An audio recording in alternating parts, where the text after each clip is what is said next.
Happy Holi. નમસ્કાર મિત્રો, કેમ છો? વસંત પ્રભા હોસ્પિટલ ફરી એકવાર તમારી સાથે સ્વાસ્થ્ય સંબંધી ચર્ચા માટે હાજર છે. મારું નામ છે ડૉક્ટર ધવલ માંડલિક. હું ઓર્થોપેડિક સર્જન છું.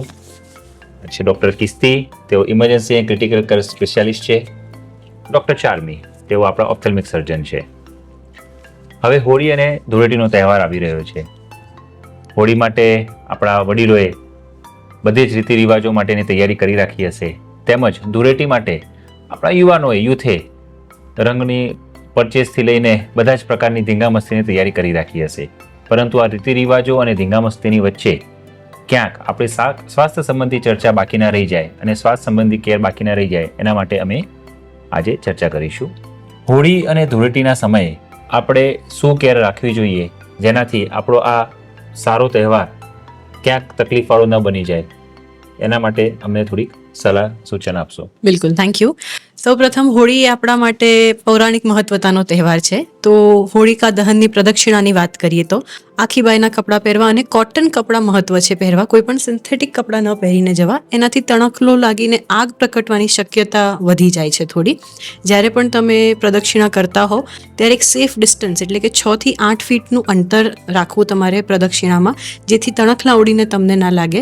જો બાળકોને લઈને કદાચ તમે પ્રદક્ષિણા કરવાનું વિચારતા હોવ, જે અત્યારે ભારતમાં તો છે જ કે પહેલાં બાળકને પ્રદક્ષિણા કરાવવાની, ત્યારે વધારે પડતી સાવચેતી રાખવી. બાળકોને છૂટા નહીં રમવા દેવા, પકડીને રાખવા, જેથી એમને કોઈ પણ પ્રકારની દાઝવાની કે કંઈ પણ શક્યતાઓ ના થાય. હવે આપણે તોફાનની અને મસ્તીની વાત કરીએ, જે રંગોના તહેવારમાં સૌથી મહત્વતાની છે. તો રંગ એ પ્રકારના વાપરવા જે હેલ્ધી હોય, એટલે કે ઓર્ગેનિક કલર્સ વાપરવા, નેચરલ કલર્સ વાપરવા, અથવા હર્બલ કલર્સ જે ફૂલોથી બનેલા કલર્સ હોય છે એ વાપરવા. આજકાલના જમાનામાં બહુ જ ટોક્સિક અને હાર્મફુલ કેમિકલવાળા કલર્સ મળવા લાગ્યા છે. એવા કલર્સ ન વાપરવા, એનાથી ડેમેજ વધી જતું હોય છે. ઘણા બધા પ્રકારની સ્કિન રેશેસથી લઈને એલર્જીસ થતી હોય છે. જ્યારે પણ તમે ધૂળેટી રમવા જાઓ ત્યારે આખી બાઈના કપડાં ફરીથી પહેરવા અને ઓઇલ લગાવવું આખા બોડીના બધા જ પાર્ટ્સ ઉપર. માથામાં પણ ઓઇલ લગાવવું, જેનાથી એક પ્રોટેક્ટિવ બેરિયર બને છે. એટલે સીધા એ હાર્મફુલ કેમિકલ્સ તમારી ચામડીને ઈજા નહીં કરે. રમતી વખતે ડિહાઇડ્રેશન ના થાય એની પણ કાળજી રાખવી, બિકોઝ અત્યારે ગરમી વધી રહી છે, એટલે પાણી પ્રવાહી પીતા રહેવું, એની થોડીક કાળજી રાખવી. અને ગુલાલ કે રંગ જ્યારે પણ ઉડાડો, રમો, ત્યારે રમતા રમતા શ્વાસમાં ના જાય, બિકોઝ ઘણા બધા દર્દીઓને શ્વાસની તકલીફ હોતી હોય છે. તો એ શ્વાસની તકલીફ વધી જાય. હવે રમતા રમતા જો કદાચ મોઢામાં, આંખમાં, નાકમાં કે ક્યાંય પણ કલર્સ જતા રહે તો પ્લીઝ નજીકમાં તમારા જે પણ ડૉક્ટર તમને વિશ્વાસુ હોય ત્યાં જઈને બતાવી દો. જો કદાચ નેચરલ કે હર્બલ કલર્સ હશે તો મોસ્ટલી કંઈ પ્રોબ્લેમ નહીં થાય. ટોક્સિક કેમિકલ્સ હશે તો એકવાર કેર ડૉક્ટરની કમ્પલસરી છે, બતાવી દેવાનું. અને જો આંખમાં પછી કલર જાય તો શું કરવું, એના માટે મેડમ શ્રેષ્ઠ સલાહ આપી શકશે. મેડમ, અમને જણાવશો કે જો હોળી અને ધૂળેટી વખતે શું કાળજી રાખવી જોઈએ આંખ માટે, તેમજ જો કંઈક કલર કે એવું ગયું તો શું સાવચેતી રાખવી જોઈએ અને શું આગળ ટ્રીટમેન્ટ કરાવવી જોઈએ? જી જરૂર. પહેલાં આપણે વાત કરી હોલિકા દહનની. તો હોલિકા દહન વખતે પ્રિફરેબલી પ્રોટેક્ટિવ આઈ ગ્લાસીસ પહેરવા જોઈએ. અને જે લોકોને કોન્ટેક્ટ લેન્સ હોય એ લોકો એ દિવસે કોન્ટેક્ટ લેન્સ ના પહેરવા જોઈએ, જેથી કરીને અગ્નિની હાર્મફુલ ઇફેક્ટ આંખમાં ના થાય. બીજું, જે લોકોએ મોતિયાના ઓપરેશન કરાયેલા હોય એ લોકોએ થોડુંક વધારે દૂર રહીને પ્રદક્ષિણા કરવી જોઈએ. હવે આપણે વાત કરીએ ધૂળેટીની.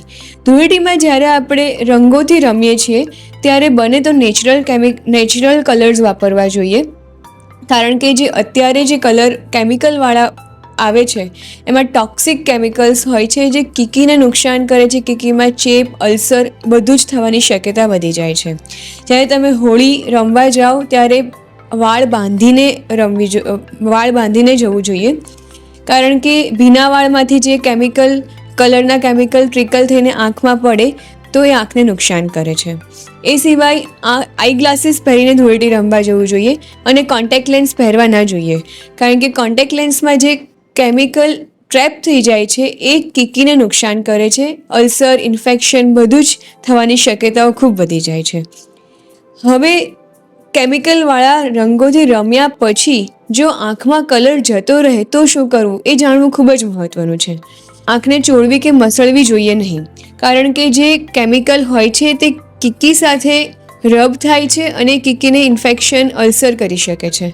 એટલે સૌથી પહેલાં તો સાબુથી હાથ ધોઈને પછી આંખને ચોખ્ખા પાણીથી ધોઈ નાખવી જોઈએ.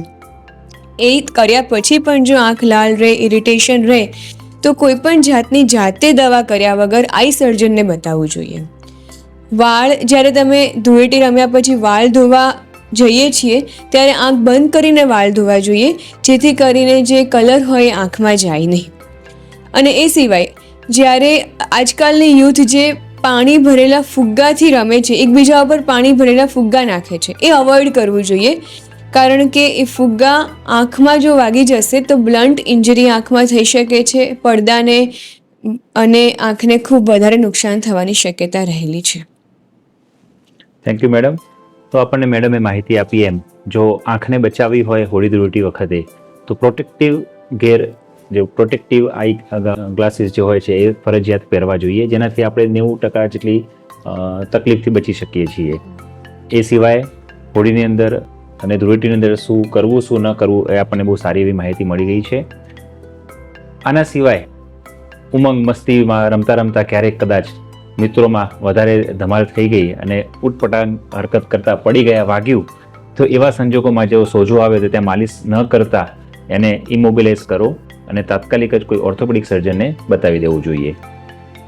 હોળી ધૂળેટીના આ રજાના દિવસોમાં વસંત પ્રભા હોસ્પિટલ તમારી ઇમરજન્સી કેર માટે 24 કલાક સતત કાર્યરત છે અને તમારા માટે અને તમારા પરિવારજનો માટે આ હોળી ધૂળેટીનો તહેવાર ખૂબ જ આનંદદાયી ઉલ્લાસવાળો રહે એવી સૌને અપેક્ષા. આ ટચુકડો વિડીયો તમે જુઓ, તમારા મિત્રોને અને તમારા સગા સંબંધીઓને ફોરવર્ડ કરો અને તેમને પણ માહિતગાર કરો. Thank you.